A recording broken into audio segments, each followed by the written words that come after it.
Mira भाईंदरचे ITO येऊन इथं कारवाई करायला लागलेत आणि परमिट व्हेरिफिकेशनसाठी इथे आलेले आहेत. तर जेव्हा यांच्याकडे परमिट स्वतःकडे आहे, अधिकारी आहे, जेव्हा परमिट देता, बॅच देता, लायसन देता, तेव्हा तुम्ही काय चेक करून देता? आता तुम्ही हार नाक्यावरती येऊन हे साईन घ्यायचं, लायसन घ्यायचं, याची काय गरज आहे? सगळे डॉक्युमेंट तुमच्याकडे आहेत. तुम्ही तिथनं कॉल करा, त्यांना बोलवा, जे नाही त्यांची गाडी ब्लॉक करा. हे सगळ्या रिक्षावाल्यांना त्रास का? ह्यांच्यासोबत या मराठी लोकांवरती कारवाई, वरनं मराठी आलं पाहिजे. तेव्हा तुम्ही हे बोलतात की लायसन बॅच देणार नाही तर कॅन्सल झालं पाहिजे. तर जेव्हा तुम्ही पहिले लायसन बॅच दिला, परमिट दिला, तेव्हा का तुम्ही झोपी गेलते का? म्हणजे ITOवालाच पहिले लायसन बॅच देणार, परमिट देणार आणि त्याच्यानंतर ITOवालाच बोलणार की लायसन बॅच अगर मराठी बोलता नाही तर तुमच्याकडे मी लायसन कॅन्सल करणार. तर मग तेव्हा तुम्ही पैसे घेऊन लायसन बॅच तुम्ही दिले का? आणि तुमच्याकडे हे 15 वर्षाचे दाखले आले कुठनं? आणि तुमच्याकडे व्हेरीफाय केलं, तुम्ही काय आज करताय तर त्या दिवशी गाडीचा नंबर देताना ते व्हेरीफाय नाही केलं का? तर तुम्ही काय पैसे घेऊन व्हेरीफाय केलं का? तर हे बिना मतलबचा त्रास का? रिक्षावाल्यांवरती हा अत्याचार का? ठीक आहे, मी मान्य करतो काही रिक्षावाल्यांनी पैसे देऊन केलं असेल, पण जे लिगल आहेत त्यांना पण त्रास का? आता यांनी इथे येऊन साईन करायला लागले, हे नंबर घ्यायला लागले, चेक करून घ्यायला लागले, तर का? आता काही लोक घाबरून इथे गाडी नाही चालवत. असा कुठला युनियनवाला नाही आहे ज्यांना हे माहिती नाही की अत्याचार होतोय. तर हे सगळे रिक्षावाले सोबत स्ट्राईकवरती नाही जाऊ शकत का? उद्या त्रास होणार आहे तर जबाबदार कोण? हे मीरा भाईंदरचा ITO राहणार. आज 14 लाख परमिट वाटले गेलेत, तर 14 लाख परमिटमध्ये मुश्किलने 2 लाख या मराठी माणसांना भेटले असेल, 12 लाख इतर समाजाला वाटले. तर तुम्ही तेव्हा 15 वर्षाचा दाखला का मान्य ठेवला? तुम्ही जन्म दाखला मान्य ठेवला पाहिजे होता. 15 वर्षाचा दाखला हे आम्ही त्याच्या मूळ रहिवासी असून आम्हाला नाही भेटत, पण कुणी 2000 3000 दिलं तर बनतो. तेव्हा 15 वर्षाचा दाखला तेव्हा तुम्ही घेऊन ते व्हेरीफाय केलं, तेव्हा तुम्ही लोकांनी हे 15 वर्षाचा दाखला आलं कुठनं हे व्हेरीफाय का नाही केलं? हे ITOचे साहेब आहेत. आता आम्ही रिक्षा पासिंगला नेतो तर तिथे 800 रुपयाची पावती आहे आणि ह्या लोकांना ना G फॉर्म 500 रुपये लागतो. G फॉर्म म्हणजे काय? जे गाड्यांचे चेक करतात, व्हेरीफाय करतात, काय यांना पगार नाही भेटत का? G फॉर्म म्हणजे काय? मी एका ITOवाल्याला विचारलं एजंटला की बोललो दादा गाडी पासिंगचे पैसे किती लागणार? तर म्हणे 1800 रुपये लागणार. 1800 रुपये का लागणार? म्हणजे G फॉर्मचे पण पैसे लागणार. काय ते G फॉर्म काय असतो तुम्हाला माहिती नाही? G फॉर्म गाडी पासिंगचे पैसे किती लागतात रिक्षाचे? 800 रुपये फी आहे. मग हे एजंट लोक 1800 रुपये का घेतात? 2500 रुपये. अब इधर आइए जरा, क्या नाम है आपका सर? संतोष पाल. कितना ले रहे हैं रिक्शा पासिंग का? अब 800 रुपये फी है और 2500 रुपये ले रहे, तो रिक्शा वाले पे अत्याचार नहीं हो रहा है क्या? और ऊपर से ये अत्याचार इन लोग ही कर रहे हैं. और मैंने एक एजेंट को पूछा था तो बोले गणेश भाई 500 रुपये G फॉर्म देते हैं हम. तो G फॉर्म किस बात का लेते हो तुम? हाँ, अगर यही करप्शन भी करे ITO और हरजाना भी भरे रिक्शे वाला, अब ये परमिट इन्होंने पहले दिया था तो वेरीफाई नहीं किया था क्या? इनका राइट क्या बनता है? हमने वेरीफाई पहले किया तब तुम्हारे गाड़ी से नंबर निकला ना. हाँ, और आज आके इधर त्रास दे रहे हो रिक्शे वाले को. सर ये जेवढे पण रिक्शे वाले काम निघालेत का? चेकिंग कसली चालू आहे? तुमच्याकडे पेपर नाही का? डॉक्युमेंट नाही का? इथे चेकिंग करायची काय गरज आहे? ऑफिस ऑर्डर काय? तुमच्याकडे डॉक्युमेंट नाहीत का? ऑफिसमध्ये यायचं. कुठल्या ऑफिसला यायचं सर? तुमच्या घोडबंदर ऑफिसला सर बोलले यायचं. उद्या आम्ही आमची टीम घेऊन घोडबंदर ऑफिसला जाणार आणि तिथे साहेबांची भेटणार. सर काय नाव आपलं? साईनाथ मित्र साहेब ऑफिसर भेटायचं. किती वाजता भेटेल आपल्या सर तिथे? जे आपल्या या गोष्टींचा जबाब देतील सर किती वाजता भेटेल आपल्याला? 10च्या नंतर कधी पण भेटेल. तर उद्या आपण 2 वाजता ITOला जाणार आणि तिथे हे माहिती घेणार. आज हे बिना मतलबचा रिक्षावाल्यांना जे त्रास होतो, तिकडे लाईनीने रिक्षावाले लागलेत, अर्धे रिक्षावाले पळून चाललेत. आता या ITOमुळे इथं स्टेशनवरती गर्दी असते, पॅसेंजर नाही भेटणार, याचा जबाबदार कोण? आज हे 2 जणांचे भांडणं, प्रताप सरनाईकजी आणि नरेंद्र मेहताजी, त्याच्यामध्ये रिक्षावाल्यांना त्रास आहे. आणखीन काही नाही. हे 4 दिनचे जुमले आहेत बिगर डॉक्युमेंटचे. ह्यांनी परमिट दिले हे स्वतः सिद्ध करतात आणि हे बिगर डॉक्युमेंटचे परमिट देणार हे आणि चेक पण करणार हे का, ह्याच्यावरती CBI जांच झाली पाहिजे.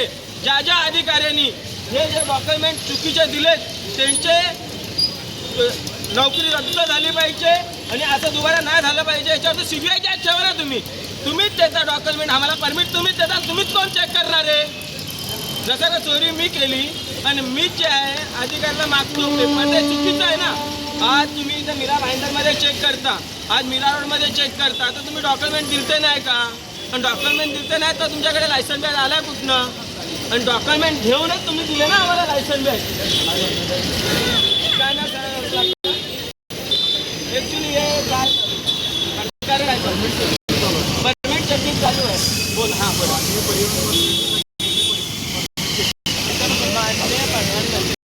परमिट चेकिंग करायची ओके नो प्रॉब्लेम, मी सांगत आपली पण माननीय प्रधानमंत्र्यांनी का सांगितलं परमिट चेकिंग करायचं. तर तुम्हाला विचारतो ना मी, तुम्ही त्यांच्याकडे जबाब घेऊनच आले. त्यांचा म्हणजे कुठेतरी धांदली झाली, कुठेतरी धांदली झाली. आम्हाला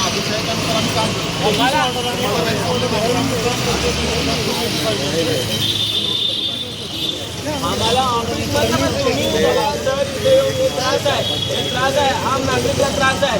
तुमच्याकडे सगळे डॉक्युमेंट आहेत, तुमच्याकडे हा परमिट होल्डरचे नंबर आहेत, तुम्ही कॉल करून देता. तुमच्या ऑफिसवरती बोलवा ना त्यांना. ते रोडवरती कशाला बिना मतलब थांबली.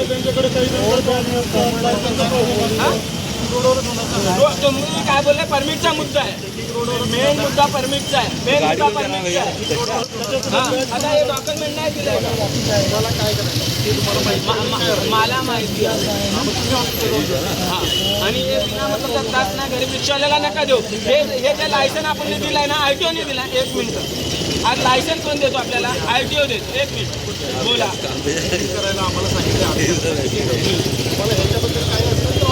आता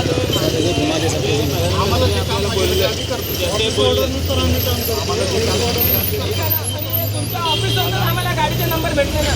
अरे तुम आगे घूम रहा है, देख रहा है. तेरा भी देना. नहीं मेरे मोबाईल में नहीं. मला आदेश मिळाला, आदेशाचं पालन करा. पण चुकीचा आदेशाचं पालन करताय ना साहेब. तुम्ही गाडीचे नंबर दिले आम्हाला, तुम्ही नवीन गाडी दिली आम्हाला. हा मग तुम्ही आज बोलताय परमिट चालला आहे, एखादा कोणी आशन देश आम्हाला घेणं देणं नाही आहे. चुकीचा आदेशाचं ना. आज हे जो आपला परमिट आहे, तुम्हाला इथं काय करायचं, काय करणं अपेक्षित आहे तुम्हाला काय करायचं. माझ्या दंगा काय करायचा, तुमच्याशी दंगा करायची का. मी पत्रकार आहे, मी पत्रकार आहे. हा मी पत्रकार आहे. मी आज आम नागरिकला जे त्रास होतोय ना, 25,000ची फाईन, याचा त्रास आहे ते आज एकाला काश्मीरला 25,000 फाईन मारला. कशासाठी भेटला होता म्हणे की परमिट होल्डर गाडी नाही चालू. आम्ही आता अधिकारी आहे, आम्ही कशी फाईन देऊ शकतो का. कशाची नाही देऊ शकत. काहीतरी संपला असेल मग 20,000चा फाईन. आज सरकारने काय रिक्षावाले घाबरलेले. हा बोला ना तुम्ही बोला, तुमचे सरपंच बोलतात. बनाने दो. ये तो वो साइड से बना ना, एक ही एंगल में दो उस साइड जा. पण जरा काय ना, हे गरीब लोक आहेत, रिक्षावाल्यांकडे बघा. तुम्हाला आदेश आम्ही मान्य केलं, तुम्ही पण बांधलेले आहेत हे नाही, पण जे आदेश आहे ना ऐका सर. आज मानतो, मी पण मानतो. मी आज इथंचा मूळ रहिवासी आहे. माझ्या मुलाच्या दाखल्यासाठी गेलो ना तर मला डायरेक्टली दाखले नाही भेटत, एजंट थ्रू दाखले भेटतात. तर का भेटतात रिजन काय, करप्शन. रिजन आहे करप्शन. आता सरांनी बोलला 800 रुपये पावती आहे गाडी पासिंगची, आणि आता 2500 रुपये घेतात म्हणून ते स्वतः रिक्षावाल्याने बोललं पासिंगचे. कशाला 2500 रुपये लागतात. त्या दिवशी चला तुमच्याला मी कशाला आणणार. मी माझं काम आहे, माझं पण काम आहे माहिती घेऊन पब्लिक पर्यंत पोहोचवायचं. मला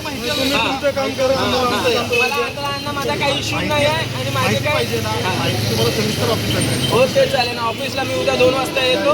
आणि जे 800 रुपये फाईन आहे, 800 रुपये जे पासिंगचे लागतात, इथे लोक 25 ते 2500 रुपये घेतात. आणि जी फॉर्म म्हणे, तर जी फॉर्म मी एकाला विचारलं होतं जी फॉर्म एजंटला काय, तो बोलते भाई 7 को जाता है, 50 गाड़ी का उनका कोटा रहता पासिंग करने का. म्हणजे एका दिवसात 50 गाड्या पासिंग करतात, एका गाडीवरती 500 रुपये. म्हणजे एका साहेबांना 25,000 रुपये पर डे जी फॉर्म जातो. कशाचं, गाडी पासिंगचं. परमिटची डिप्पी हे 2000 रुपये. अरे काय चालवलं हे? रिक्षावाल्यावरती तर अत्याचार सगळं जे काय ते रिक्षावाल्याला दिसतोय तुम्हाला. रिक्षावाल्यावरती एवढा अत्याचार नका करू. जे काय रिझन आहे ते क्लिअरली करा. आणि आता मध्ये माझ्याकडे एक मुद्दा आला आहे की म्हणे पहिले 450 रुपये बाटला पासिंगचे लागायचे, बाटला टेस्टिंगचे, आता 2800 रुपये घेततात. त्या लोकांनी काय युनियन वगैरे बनवली आहे. तर आता हे जेव्हापासून प्रकरण घडलं आहे, मी कमसे कम गावी होतो. तर आता आल्यानंतर मला माहिती पडलं एका मुलाने फोन केलं की स्टेशनवर ITO आलं आहे. तर मी सरांकडनं माहिती घेतली. आता ह्याच्या पुढे आपण बघूया. उद्या आपण 2 वाजता जाणार आहे ITO कॅम्पला. आणि आज हे आम्ही देणार आहे न्यूजवाल्यांना. सगळं आम्ही पत्रकार आहे तिथे. जे बंधू आहेत माझ्या रिक्षावाल्यांच्या भाऊबंधूंना काय त्रास झाला असेल तर त्यांची माहिती आपण घेणार आहे. इथे लायसन्स नंबर वगैरे लिहून हे साईन घेत आहे. तर यांच्यासोबत कुठेतरी चुकीचा नाही घडलं पाहिजे. जय भीम, जय शिवलाल, गणेश बंधू चव्हाण.